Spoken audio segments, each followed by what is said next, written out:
Assalamualaikum warahmatullahi wabarakatuh. Alhamdulillah wassalatu wassalamu ala Rasulillah Sayyidina wa Maulana Muhammad ibni Abdillah wa ala alihi wa sahbihi wa man tabi'ahu wa mawalah. Yang sama-sama kita hormati Bapak Bupati Kabupaten Pelalawan, Bapak Haji Haris beserta Ibu dan seluruh keluarga beserta rombongan, Bapak Ketua DPRD, Bapak Kapolsek, Bapak Babinsa, tokoh masyarakat, Pak Zul, alim ulama, cerdik pandai, nenek mama, tokoh masyarakat tak dapat saya sebutkan satu persatu. Yang besar tak dihimbau gelar, yang kecil tak dapat disebut nama. Insya Allah kita semua dimuliakan Allah Subhanahu wa Ta'ala. Amin ya Rabbal Alamin. Sepanjang umur saya, selama menyampaikan tausiah, melihat orang berziarah ramai-ramai ini rasanya cuma di 3 tempat saja, di Ma'la, di Baki, sama di Langgam. Di Ma'la karena orang haji, di Baki karena orang ziarah ke makam Nabi, tapi di Langgam merupakan tradisi dan saya pertama kali ikut. Walaupun ceramah ke Langgam sudah beberapa kali, tapi khusus ziarah menjelang Ramadan inilah baru datang pertama kali. Pada kesempatan ini ada 10 poin yang ingin saya sampaikan supaya mudah kita dan anak cucu mengingatnya. Poin yang pertama, kuntu nahaitukum an ziaratil kubur. Dulu aku melarang kamu ziarah kubur, kata Nabi. Dulu zaman awal-awal Islam dilarang berziarah kubur, karena waktu itu orang ziarah kubur hanya untuk sombong menyombong. Hai fulan bin fulan yang perang tak pernah luka. Hai fulan bin fulan yang kaya raya. Hai fulan yang fulan banyak harta, banyak kuasa. Itulah yang disindir Allah dalam surat Alhaakumut Takatsur. Kamu sombong menyombong hatta zurtumul maqabir. Sampai di kubur pun kamu tetap juga sombong menyombong.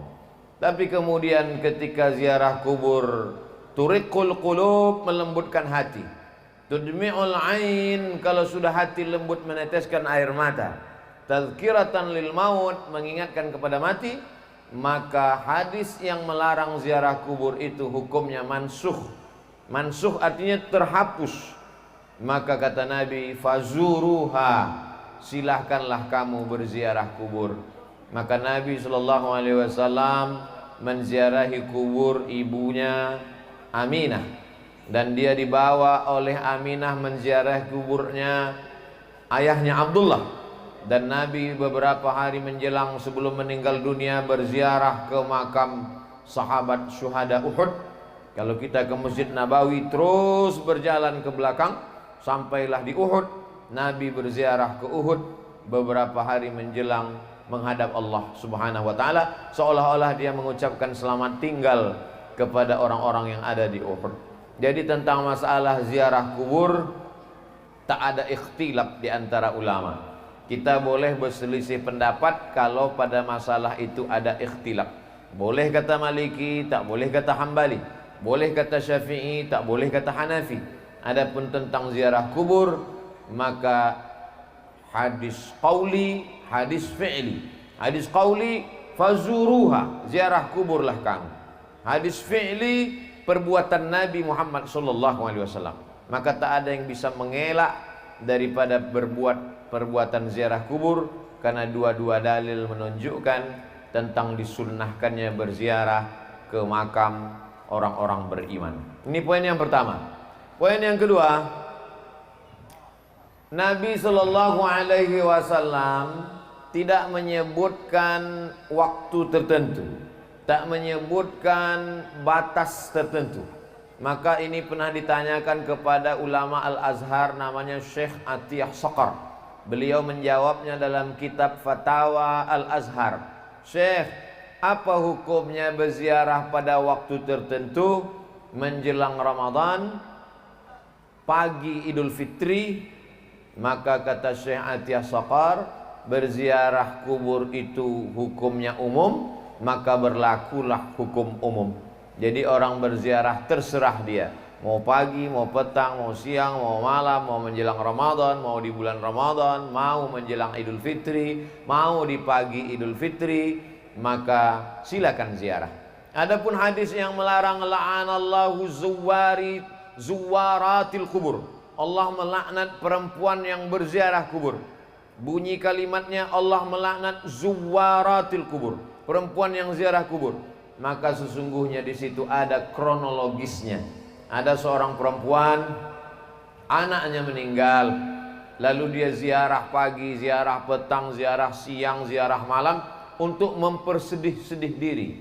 Ada seorang perempuan yang suaminya meninggal, diziarahinya tiap hari hanya untuk membuat dirinya semakin berduka, semakin bersedih, lalu kemudian niyahah meratap.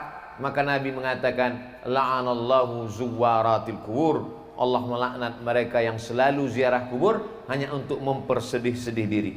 Adapun berziarah kubur untuk mengambil pelajaran, maka sesungguhnya kita amat sangat dianjurkan. Waktunya tidak terikat dengan apapun, maka bebas kapan saja. Hari baik, bulan mulia. Poin yang ketiga, adapun berziarah kubur menjelang Ramadan, maka sesungguhnya bulan mulia ini mesti disambut dengan kesucian hati. Disucikan hati dengan berzikir, tadi sudah. Disucikan hati dengan tabligh akbar pengajian selepas subuh, tadi sudah. Maka disucikan hati dengan mengingat mati. Wa kafa bil mauti wa'iza, cukuplah kematian itu sebagai nasihat. Ada nasihat yang berbunyi menggelegar, khutbah hari Jumat. Ada nasihat yang disampaikan alim ulama dalam bentuk nasihat. Ada nasihat yang tak berbunyi, yang tak bersuara. Ada nasihat yang tak berkata-kata. Nasihat bukan yang dituliskan tinta pena di atas kertas. Nasihat yang tidak bersuara, tak berhuruf. Nasihat itu diam. Nasihat itu adalah kematian. Maka sebelum Ramadan berziarah, supaya hati mengingat mati, maka lebih khusyuk ibadah Ramadannya. Seakan-akan inilah Ramadan yang terakhir. Semakin berziarah di kubur sebelum Ramadan, menguatkan keyakinan bahwa dia akan mati menghadap Allah. Rumah tinggal, kendaraan tinggal, keluarga tinggal, yang dibawa hanya amal. Yarji'usnani, yang dua balik ke rumah. Maluhu, hartanya pulang ke rumah. Ahluhu, anak cucu menantu istri suami kawan sahabat andai tolan jiran tetangga, semuanya pulang ke rumah. Wa yabqa wahidun, yang tinggal cuma satu. Wa amaluhu, amal itulah yang tinggal. Jadi hanya dengan mendengar ceramah dari ustadz, kadang masuk telinga kiri, keluar telinga kanan. Bahkan kadang tak masuk sama sekali. Dari telinga kanan mau masuk, dari kanan itu juga dia keluar. Tapi begitu melihat langsung dengan mata, beda antara yang didengar telinga dengan menengok langsung mata. Kenal engkau dengan Ustadz Somad? Kenal. Dari mana engkau kenal? Aku dengar suara ceramahnya. Kenal kau dengan Ustadz Somad? Kenal. Dari mana engkau kenal? Aku tengok balehonya. Kenal kau dengan Ustadz Somad? Kenal. Dari mana engkau kenal? Aku tonton TV YouTube-nya. Tapi begitu melihat langsung berbeda. Begitu juga dengan ziarah ini. Maka sesungguhnya dengan langsung datang ke kubur, duduk di samping kubur, berziarah di kubur, maka kita melihat langsung nyata bahwa orang-orang tua kita itu, maaf beribu maaf, mereka sudah pindah ke alam yang lain, tinggallah semuanya. Maka ini memberikan pelajaran yang lebih dalam daripada hanya sekedar mendengar cerita ceramah. Jadi apa yang kita lakukan menjelang Ramadan ini adalah melembutkan hati supaya Ramadan kita lebih khusyuk, Ramadan kita lebih hikmat, Ramadan kita lebih takut kepada Allah Subhanahu wa taala. Poin yang keempat, bahwa kita disuruh menyambung silaturahim. Silaturahim kadang tak sempat datang karena kesibukan. Tapi dengan ziarah kubur, mau tak mau, suka tak suka, orang langgam yang merantau ke Pekanbaru, ke luar kota, hari ini kembali. Ada ikatan emosional, mengingat ayah, emak, datuk, nenek, mengenang saudara mara, mendengar sahabat kerabat, maka dia balik berjumpa. Mungkin anak cucu sudah tak berkenalan lagi, tapi begitu ziarah kubur, oh anak Pak Cik Fulan, oh anak Moman Fulan, oh anak Fulan, maka sesungguhnya ziarah kubur adalah momen untuk menyambung tali silaturahim. Man ahabba yubsatalahu fi rizqihi, siapa yang mau lapang rezekinya, wa yunsa'alahu fi atharihi, mau dipanjangkan umurnya, falyasil rahimahu, maka hendaklah dia selalu menyambung tali silaturahim. Menyambung tali silaturahim di masjid sudah, menyambung tali silaturahim di pengajian sudah. Hari ini menyambung tali silaturahim kepada anak cucu, sahabat, kerabat, kenalan, orang sekampung yang selama ini tak jumpa. Bertahun-tahun satu kota, sama-sama tinggal di Pekanbaru, bisa tak jumpa. Tapi hari ini di Langgam bisa berjumpa. Kenapa? Karena ada yang dituju, orang yang dikenang, budi baiknya tak dapat dibalas. Maka hari ini bukan sekadar datuk-datuknya saja yang dulu bersilaturahim di Langgam dalam keadaan hidup. Sekarang anak cucu cicitnya pula datang menyambung silaturahim. Jadi pahamilah bahwa substansi makna dari ziarah kubur ini menyambung silaturahim, merekatkan yang retak, menyambung yang patah, menjauh yang selama ini jauh, mendekatkan kembali dalam momen besar bernama ziarah kubur. Poin yang kelima, tetap menjaga adab-adab ziarah kubur. Ketika sampai di kubur mengucapkan salam, assalamualaikum ya ahlad diyar minal mu'minin wa inna insyaallahu bikum lahiqun yarhamullahul mustaqdimina wal mustakhirin nas'alullah lana walakumul afiyah. Alangkah baiknya ditulis. Ini ada pamflet di depan rapat masyarakat Kecamatan Langgam, tempat pemakaman umum Kelurahan Langgam. Tulisan-tulisan lambang Kabupaten Pelalawan, cantik, indah. Cuma saya khawatir anak cucu kita tak tahu doa salam ke kubur. Cantik kalau kita tambah tulisan assalamualaikum ya ahlad diyar minal mu'minin wa inna insyaallahu bikum lahiqun yarhamullahul mustaqdimina wal mustakhirin nas'alullah lana walakumul afiyah. Rupanya tak ditulis karena orang Langgam sudah hafal semuanya. Ustaz Somad aja yang merasa tak hafal karena sesuatu yang dibuat anak cucu cicit melihat, mereka ambil gambar, mereka share ke kawan sahabat, menjadi amal jariah. Man sanna fil islami sunnatan hasanatan, siapa yang membuat tradisi yang baik, falahu ajruha, dia dapat pahalanya, wa ajru man amila biha, anak cucu cicit yang melakukannya mengalir pahalanya. Siapalah agaknya orang Langgam yang punya ide dulu di awal-awal, dimulai pagi mandi bersih-bersih berlimau di tepi sungai, selepas itu mengajak sahabat, kerabat, tetangga berziarah, dilanjutkan anaknya, dilanjutkan cucunya, meninggal dia, mengalir pahalanya karena tradisi yang baik-baik. Siapa pula lah agaknya yang mengajarkan anak cucu tradisi tak baik? Setiap hari lahirnya diundangnya keyboard tunggal, mabuk-mabuk sampai tengah malam, dilanjutkan anak cucunya, mengalir jugalah dosa jariahnya.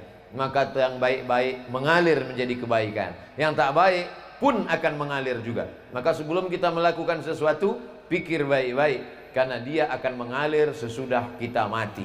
Alhamdulillah, hari ini kita sedang melihat bagaimana datuk nenek, orang tua kita dulu membuat sesuatu yang baik, mengalir sampai hari ini.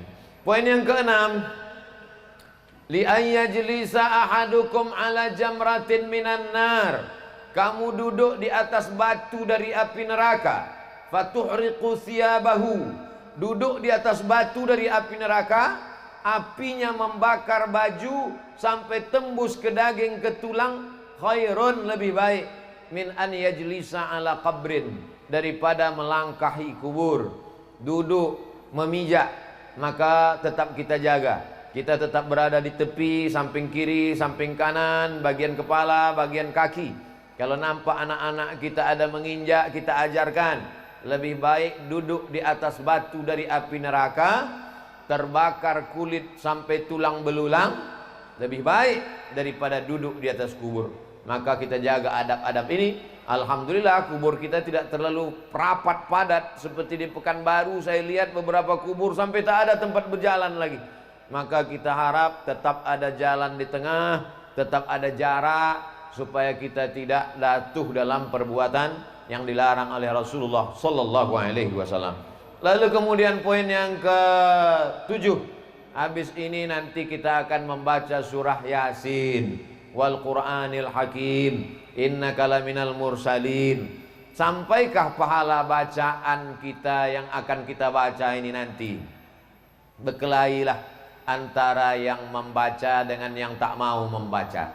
Padahal yang membaca itu pun tak dapat membuktikan bahwa Yasinnya itu sampai. Dan yang mengatakan tak sampai pun tak juga bisa membuktikan bahwa Yasinnya itu tak sampai. Itu kata Ustadz Zul tadi, bukan kata saya. Yang mengatakan bacaan Yasin ini sampai, mana buktinya? Tak ada reportnya di SMS. Yang mengatakan tak sampai pun tak juga bisa membuktikan.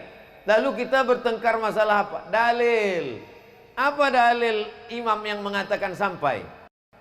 Kata yang mengatakan sampai, Nabi ziarah kubur, diambilnya pelepah korma, ditusukkannya ke makam. Sahabat bertanya, kenapa kau tusukkan pelepah korma ini ya Rasulullah? Kata Nabi, la'allallah an yukhaffifa azabahuma ma lam yaibasa. Selama pelepah korma ini basah, pelepah korma ini bertasbih, maka tasbihnya sampai kepada orang meninggal. Dari hadis ini kata Imam Nawawi, hadisnya ada dalam Sahih Muslim. Kalau kita baca Sahih Muslim, baca penjelasannya dalam Syarah Sahih Muslim. Namanya kitab Al-Minhaj, Syarah Sahih Muslim Ibnul Hajjaj. Kata Imam Nawawi, kalau tasbih pelepah korma sampai, maka bacaan Quran orang beriman lebih utama, lebih sampai. Karena orang beriman lebih mulia dari pokok kurma. Jadi kalau ada orang mengatakan bacaan Yasin tak sampai, berarti dia mengatakan Abdul Somad lebih buruk daripada pelepah kurma. Kalau tasbih saja sampai, apalagi baca Quran? Baca Quran lebih mulia dari tasbih. Kalau tasbih pelepah korma sampai, apalagi baca Quran Abdul Somad. Begitu kata Imam Nawawi dalam kitab Al-Minhaj, Syarah Sahih Muslim Ibnul Hajjaj. Jadi kita masalah dalil. Cara yang terbaik adalah menghormati pendapat orang. Ustadz yakin sampai, saya yakin sampai. Tiap malam Jumat saya bacakan Yasin untuk almarhumah, almarhum orang tua. Masalah bahwa ada berbeda pendapat, maka kita mengikut yang disampaikan oleh para ulama. Ati'ullah, taat kepada Allah, wa ati'ur rasul, taat kepada Rasulullah SAW, wa ulil amri. Ulil amri di situ kata sebagian ulama adalah ulil amri, para ulama yang mengerti dengan dalil. Maka kata Imam Nawawi dalam kitab Al-Azkar, wa in khatimul Qur'ana, kalau dibacakannya sekhatam Quran, fahuwa hasanun, paling elok afdal sekhatam Quran 30 juz. Kalau tak sanggup 30 juz, maka hatinya Quran. Likulli syai'in qalbun, segala sesuatu punya hati. Wa qalbul Quran Yasin, hatinya Al-Quran adalah Yasin. Itulah maka dipilih nanti Ustadz Somad, tausiahnya hanya 30 menit saja. Habis itu nanti kita akan baca Yasin wal Qur'anil Hakim. Tak sanggup juga baca Yasin, bagi yang hari ini datang terlambat, mau cepat balik ke Pekanbaru, bacakan Ummul Quran Al-Fatihah. Paling afdal sekhatam Quran. Nanti bulan Ramadan tiap malam 1 juz, 1 hari 1 juz. Habis sholat zuhur 2 lembar, habis asar 2 lembar, habis maghrib 2 lembar, habis isya 2 lembar, habis tahajud 2 lembar. 10 lembar 1 malam, 1 juz, 1 bulan khatam. Sesudah itu hadiahkan pahalanya. Allahumma awsil thawaba ma qara'tuhu. Tak bisa pakai bahasa Arab, bahasa Indonesia. Sampaikanlah pahala bacaan Quranku sekhatam. Tak sanggup sekhatam, baca hatinya Quran Yasin. Tak sanggup juga Yasin, paling pendek Al-Fatihah. Fatihah pun tak sanggup juga, hati-hati. Apa yang kita lakukan pada orang tua kita, itu yang akan dilakukan anak kita untuk kita. Apa yang kita lakukan hari ini, dilanjutkan oleh anak cucu kita. Orang yang tak mau mengirim, dikhawatirkan nanti setelah dia mati, anak cucunya pun tak juga akan mengenang dia sebagai balasan. Nauzubillah. Poin yang ke-9, bahwa orang tua yang sudah meninggal itu macam orang hanyut di sungai. Orang yang hanyut itu semua dia pegang. Rumput yang lapuk pun ditarik. Orang yang hanyut itu semua dia tarik. Galah yang patah pun dia tarik. begitulah mereka menunggu doa-doa dari anak-anak cucu mereka. Ustadz Abdul Somad kemari kan tak ada keluarga yang punya hubungan nasab di Langgam. Apa sampai doa Ustadz Somad nanti ketika mendoakan datuk nenek keluarga kami yang ada di Langgam? Sampai. Mana dalilnya? Aisyah ketika ziarah ke makam Baqi di Madinah, kata Nabi, doakan mereka Aisyah, Assalamualaikum ya ahlad diyar, keselamatan untuk kalian wahai penghuni kubur. Padahal Aisyah tak punya hubungan dengan mereka yang ada di Madinah. Itulah dalil menunjukkan bahwa doa sesama orang beriman sampai. Adapun orang mengatakan yang sampai hanya 3 saja. Shadaqatun jariyah, sedekah jariyah. Wa ilmun yuntafa'u bi, ilmu yang bermanfaat. Waladun solihun, anak yang soleh. Maka sesungguhnya hadis itu bercerita bukan membatasi amal. Hadis itu cerita tentang amal kita yang hidup sesudah kita meninggal putus. Abdul Somad hidup, amalnya berjalan. Abdul Somad nanti bisa sholat, Abdul Somad nanti bisa puasa, Abdul Somad nanti bisa baca Quran. Tapi setelah meninggal dunia tidak lagi wajib, putus. Tapi ada amal yang tetap mengalir. Anaknya mengalir doanya, sedekahnya mengalir, yang jadi masjid, surau, langgar, musola, rumah Quran, rumah tahfiz, pondok pesantren, tanah wakaf. Ilmunya diamalkan jamaah mengalir. Jadi maksudnya amal kita mengalir. Adapun amal orang hidup kepada orang meninggal dunia, maka tak ada ikhtilaf. Kalaulah amal orang hidup tak sampai kepada orang meninggal dunia, maka tak ada solat jenazah. Karena solat jenazah itu adalah amal orang hidup kepada orang meninggal. Kalau ada orang mati menolak, jangan kau doakan karena doamu tak sampai. Kalau begitu nanti dia mati, jangan disolatkan jenazah, karena solat jenazah adalah doa orang hidup kepada orang meninggal. Abdul Somad meninggal dunia, lalu kemudian orang Langgam datang mendoakan, Allahumma firlahu warhamhu wa'afi, Allahu Akbar, Al-Fatihah, Allahu Akbar, selawat, Allahu Akbar, Allahumma firlahu warhamhu wa'afi wa'afu anhu, Allahu Akbar, Allahumma la tahrimna ajrahu. Maka takbir kedua dengan takbir ketiga dengan takbir keempat, takbir yang pertama baca Quran, Al-Fatihah, itu menunjukkan Al-Fatihah sampai. Takbir yang kedua salawat, zikir, itu menunjukkan zikir sampai. Takbir ketiga keempat doa, itu menunjukkan doa sampai dari orang hidup kepada orang meninggal dunia. Karena yang sholat jenazah itu semuanya orang hidup dan semuanya tak punya hubungan nasab kepada yang meninggal. Yang punya hubungan nasab, yang tak punya hubungan nasab, sama-sama sampai. Ini menurut argumentasi para ulama yang mengatakan sampai. Poin yang ke-9, bahwa tidak hanya amal badan yang sampai. Datanglah saat bertanya kepada Rasulullah, Ummi matat, emak saya mati meninggal dunia. Afa atasaddaqu anha, kalau saya bersedekah, sampaikah sedekah ini untuk almarhum almarhumah? Kata Nabi, tasaddaq, sedekahlah saat. Sedekahlah saat. Sedekahmu sampai untuk almarhum. Ayu sadaqatu afdal, apa sedekah yang paling afdal? Kata Nabi, saqyul ma, sedekah yang paling afdal adalah memberi air minum. Sedang air minum sampai, apalagi lah rebus jagung sampai. Dulu ambo dibawa Buya Fadli Rahman ke Langgam nih, dikasihnya waktu itu rotannya warna coklat, kini rotan lah hijau pula nampak.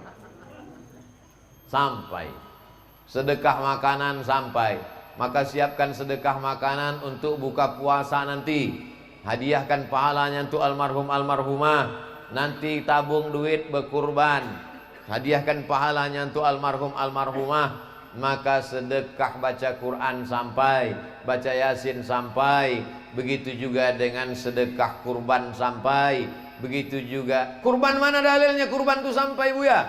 Nabi mengatakan waktu menyembelih, Allahumma haza an Muhammad wa ali Muhammad, kupotong kurban ini untuk Muhammad dan untuk keluarga Muhammad. Itu menunjukkan kurban pun sampai. Sedekah makanan, air minum, mana dalilnya sampai? Hadis Sa'ad, kata Nabi, tasaddaq, sedekahlah saat. Sedekahmu sampai kepada almarhumah ibumu. Yang paling afdal saqyul ma, memberikan air minum. Air minum 1 botol habis. 600 mililiter, tapi ada air minum yang tak habis-habis. Apa dia? Itulah tadi peresmian toilet kamar mandi. Ustaz Somad sebelum ziarah dipersilakan singgah dulu. Kata saya, wudhu saya belum batal lagi. Ini wudhu seremonial. Karena ada orang langgam yang bersedekah toilet, WC 2 pintu, lalu kemudian keran air wudhu, lalu kemudian saya pun berwudhu di sana untuk membangkitkan syiar. Karena gambar Ustadz ini nanti akan dilihat oleh orang langgam, supaya mereka pun akan berpikir, yang merantau dia semakin semangat cari duit, tapi tujuannya bukan mengejar dunia. Dia akan balik membangun rumah Quran, dia akan balik membuatkan wakaf WC, wakaf tempat wudhu, sampai hari kiamat orang berwudhu di tempat wudhu tadi. Tak tahu tak siapa membeli semennya, tak kenal saya tak siapa yang membuat, sampai hari ini tak tahu saya siapa yang membuat tempat wudhu tadi. Tapi nanti yang bersebaran fotonya, foto Abdul Somad sedang berwudhu di langgam. Maka lama-lama memang datang comeh ambo dalam hati. Abdul Somad tanda tangan masjid secara seremonial, wudhu secara seremonial. Ambo khawatir nanti kata malaikat, Abdul Somad silakan masuk ke surga secara seremonial gitu.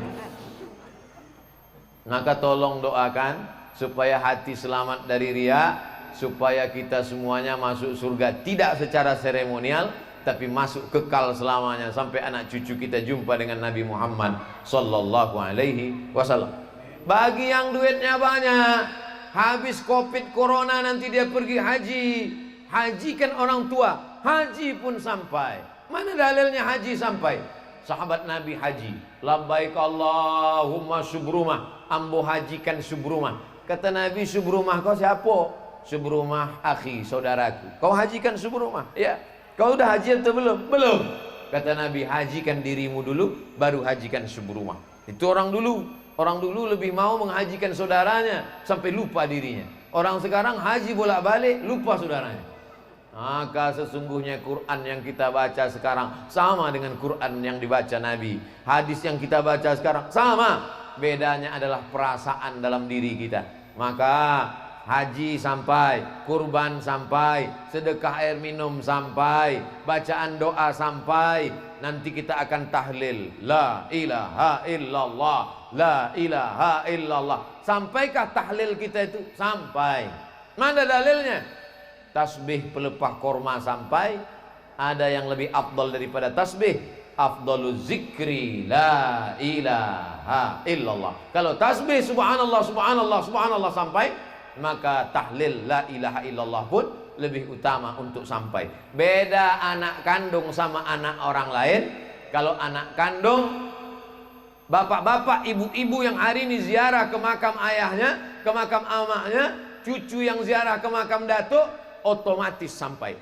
Tapi saya yang bukan anak kandung, yang hari ini ziarah hanya saudara seiman, mesti disebutkan Allahumma ausil sawaba ma qara'nahu. Sampaikanlah pahala bacaan Yasin kami, Fatihah kami, Al-Ikhlas kami, Al-Falaq kami, An-Nas kami, Yasin kami, La ilaha illallah kami kepada jami'il muslimin muslimat mu'minin mu'minat. Itu beda anak kandung dengan orang lain. Jadi kalau ada anak kandung menyebut sampaikanlah pahala kepada almarhum ayah ambo, amak ambo, maka ucapan itu sebagai tambahan baik. Andai tak dia ucapkan, maka tetap sampai. Yang terakhir, mari kita jaga tradisi yang baik ini dengan cara menyampaikannya ke sahabat, ke kerabat, ke tetangga, menyampaikan melalui WhatsApp, menyampaikan melalui Instagram, menyampaikan melalui Facebook.